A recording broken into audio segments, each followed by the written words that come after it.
Good afternoon, and what is a warm, bright, and sunny day. It is Wednesday, the 9th of August. I've got a nice hot cup of tea and a box to continue unboxing. And what I'm going to pull out of here is a fanzine. This is Phylactery Issue number 1 from PX Games. And I was able to pick this up. Basically, it's Planet X Games. I was able to pick this up at UK Games Expo, where basically a small dealer had managed to import some. So these were a little bit more expensive because of that. I've actually got all three. Essentially, this is an old school Renaissance style fanzine, mostly written by Levy Coombs. So we open up and we've got the Chaos Throne, and this is got a nice little object, basically an artifact you can put into your role-playing game setting. Is sort of like as something to quest for and destroy or keep out of the hands of the enemy. We've got more here: the gibbering thing in the cellar, and other slobbering gelatinous horrors. So got a monster you can add, and the Furious Faithful, priests and holy men of renown, some artifacts in particular to clerics, priests, and other holy men, including, we've got descriptions of them. So, we've got Lathidius, Lord of Secrets, formidable priest of chaos, famed throughout the faith for bringing down a temple of the god of justice by corruption from inside. He was known to have a web of spies, informants, and blackmailed lackeys spread across the Southern lands. And you have an artifact from him, a sliver of secrets, a shard of the shin bone of Lathidius, serves as a minor relic of the church.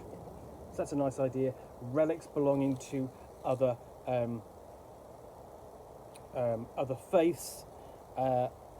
There's a really good supplement on the church and relics for the OSR. I'll try and dig that out at some point. I've got quite a list of these. So these are really kind of easy to put into your setting. You've just got to tie in the legend. Say, for example, Helmor the Just, the god who served the god of justice, and then sort of like describe the tatters of the fallen one, the tabard he wore upon his death, and so on, and just add that as a legend and an artifact in your campaign. And really kind of work. And where we've got items, with a divine provenance. Here we have magic weapons and sorcerer's blades. So arcane weapons, like the dragon's breath bow. The cult of the demon dragon casts a long shadow over the lands of men. It's a longbow +1 that can be called to fire upon a special attack once a day, which is key to what kind of evil dragon the bow is attuned to, and you've got a list there and the extra effects of that bow.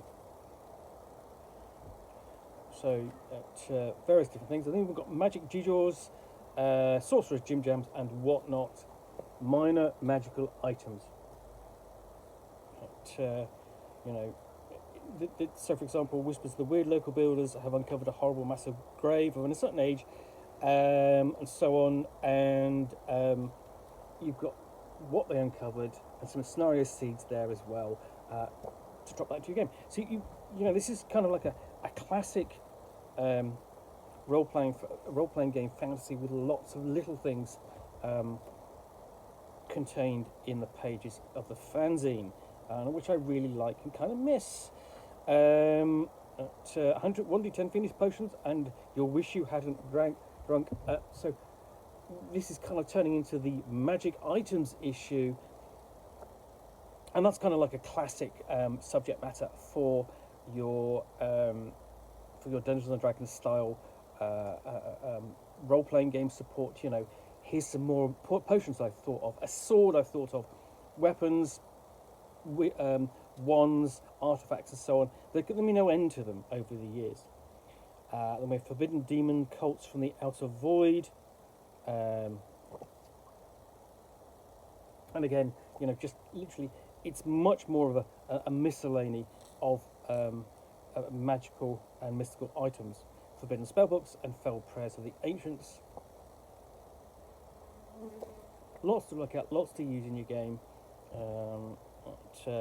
I've got an NPC, Black Bess, Scourge of the High Sea. So you've got an NPC that you can bring into your game, especially if you're running a piratical game. Once upon a time with the Grim in Hinterlands 3, antagonists to set your players on the road to adventure. Again, more NPCs, more just useful content. 100 tough SOBs, roadhouse hoodlums, bored adventurers, and mean old bastards you might meet in a tavern. And this sort of echoes the content seen in James v. US Black Pudding, with sort of like the list of sort of like tavern inhabitants, which you can all encounter and hire. So you've got a page or two of that, and then Corpse Guard and the Mechanoid King. I think you've got a scenario in there as well. And there's a whole thing about Strand in Dungeons and Dragons and similar games about mushroom men that designers like to go back to and explore. And there's the image of the map of the fungal grotto. I mean, just it's obviously it's a really kind of small location, so again, easy to add to your campaign. And then Otos, Isle of the Shattered Moon. I think cartography. It's by Karl Sternberg, but this does echo that of I think it's the Scrap Princess, I believe, who did Isle of Ix, which is really good. And then Isle of the Shattered Moon, another location to be explored, a mini adventure site.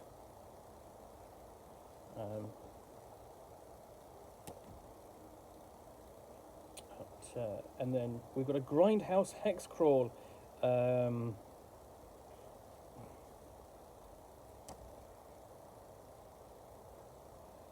So various locations: the Wood of the Hungry Roots, a place of grievous pain, the Bleak Crags, Magnator, the Screaming Tower, what lurks within Ulborok, the Smouldering Crater,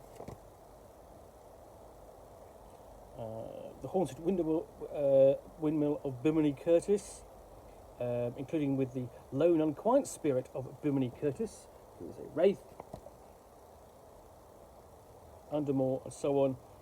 And again, you have that map, really nicely done. I would have liked if I was going to grumble, it would have been nice if the Fungal Grotto and Otos, the Isle of the Shattered Moon, could have been dropped into that. But your game master can easily expand this, one direction or another. Add in a coastal location, add in that fungal cave. And then we have monsters. Anzu, Death, Tortor, Nexus Lurker. Really nicely illustrated as well. That's the other thing I like about this book, this fanzine. Thunder Chicken, of course you've got the open game license. And after that, bit of an advert. So yeah, that is the Phylactery, because no one demanded it. The pulse-pounding, critical hit dealing second issue of the Phylactery is coming soon from Planet X Games, and I do have the second issue, and do actually have the third issue as well. But that's Phylactery issue number 1. Nice little fanzine, providing support for the retro clone of your choice. It's can't see quite which it's necessarily written for, but the thing is, they're all much of a muchness, as it were, in terms of mechanics and terminology. So yeah, pick this up, drop it into your old school Essentials game, or your Lamentations of the Flame Princess weird fantasy role-playing game, or Labyrinth Lord, and so on, whichever one you like to use. So thanks for watching another unboxing in the Nook. Unboxing in the Nook, not the neck. Hope you enjoyed it. If you did, then please do click on the like button down below. And of course, if you've got any comments or feedback, I do appreciate you taking the time to post those. And lastly, if you want to be alerted to get more unboxings of the Nook, where you will see me out here with a box containing a book or game, or in this case a fanzine, which I will unbox and chat about to the best extent of my knowledge for roughly 10 minutes or so, all of course accompanied by a nice hot cup of tea, then please do click on the subscribe button down below. Thanks again for watching. Be back again soon with another one. Bye for now.